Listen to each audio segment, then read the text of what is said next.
How to board a loft in 10 simple steps. Step 1. Access. Loft ladders can get pricey or require alteration to your loft hatch, so to keep this DIY project simple and cost effective, I opted for telescopic detachable ladders. They simply hook onto a joist for easy access and then they can be stored compactly. Step 2. Lighting. I didn't want to cause a fire hazard by wiring my own lights, and I didn't want to pay up to 150 quid for an electrician. Instead, I picked this 4-foot LED batten which plugs directly into the mains. The 10-metre cable is more than enough to reach the plug directly below the hatch, and I neatened up the cables and attached a hook for the excess. Now, when I access the loft, all I need to do is unhook, plug in, and my loft is lit. Step 3. PPE. Oh, that rhymed. So first and foremost, PPE.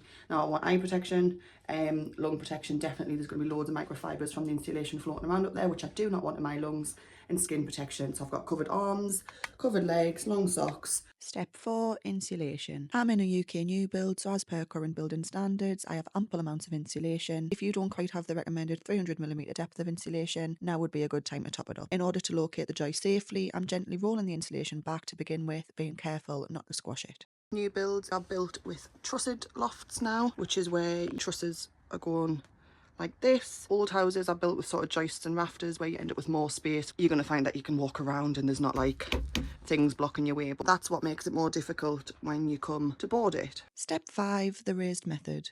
So traditionally when people would board lofts, they would just roll sort of insulation within these 600mm gaps and then board straight on top of these joists here. But that doesn't make sense because loft insulation keeps heating bills down, and if they say you're now meant to have at least 300mm of it, that becomes higher than your joists. Squashing the insulation halves its effectiveness since it works best when the fluffiness of it can trap the air. So by adding a raised loft floor, you can add storage to your loft whilst reducing your energy bills because you'll be protecting your insulation from being squashed. Because of that, some people will use timber and put joists this way along. You've got a row of insulation underneath, you've got joists along there with rows of insulation there, and then you put your boards on top. Or some people will buy kits with stilts and beams. How you choose to do it and the level of difficulty will depend on your roof design. I sat and configured my plan before buying the materials, and I'll be using a mixture of timber and the Loft Zone UK kits because of my awkward trusted roof. Step 6. Install. On the legs there's a lip. Now it can essentially go any side, but if you've got something like wires across, which is an obstacle, it wouldn't be flush against there or very secure. So in this case you have to use the lip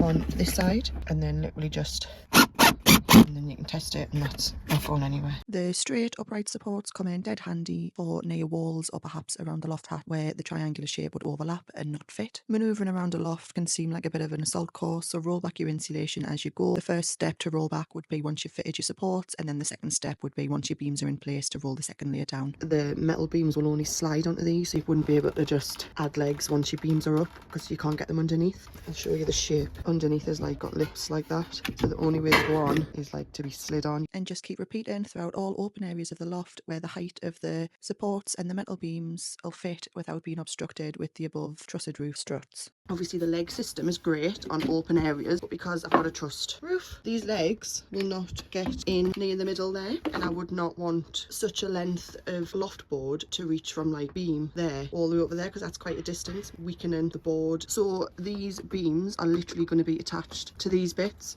level with the metal beams on that side and the metal beams on this side, so they're going to run this way, and then it means that there's more for the board to sit on, more security, safer. That's the idea anyway. So that's all the raised beams fitted across now. The next thing to do is to roll back the insulation underneath every beam, and then the boards will attach on top. Step 7. Boarding. The boards can just be laid directly onto the metal cross beams or your timber beams and secured in place with timber screws. Where you make cuts with your jigsaw around the trussed struts, keep your offcuts and they'll slot back in for a neat finish. I need to figure out what I'm doing in this part as you step up from the hatch. What I'm thinking is that that can go across there as a final support. So then I'm utilising as much space as possible to bring the boards all the way to here, and then I'll put a flat edge down here and then just leave this single layer insulation, it's only the tiniest part, and bring a board across so that there's still a place for the ladders to hook onto, and essentially a step up point, because obviously these are quite high, to get from here all the way up onto there like this. Step 8. Edging. To stop any stuff that I'm storing falling off the edges, what I'm going to do is just line with some CLS, pin some scrap MDF, and it just creates a nice neat edge to stop anything falling off. Although it's scrap wood, it neatens things up and serves a purpose, so I did the same around the loft hatch to hide the insulation. Step 9. Storage. And now to start filling it with crap. But that's a wrap. And finally, step 10, which is arguably the most important step, is please don't forget to like, share and subscribe. It helps out my channel a lot and costs you nothing. Thanks guys, with love always, Dalton.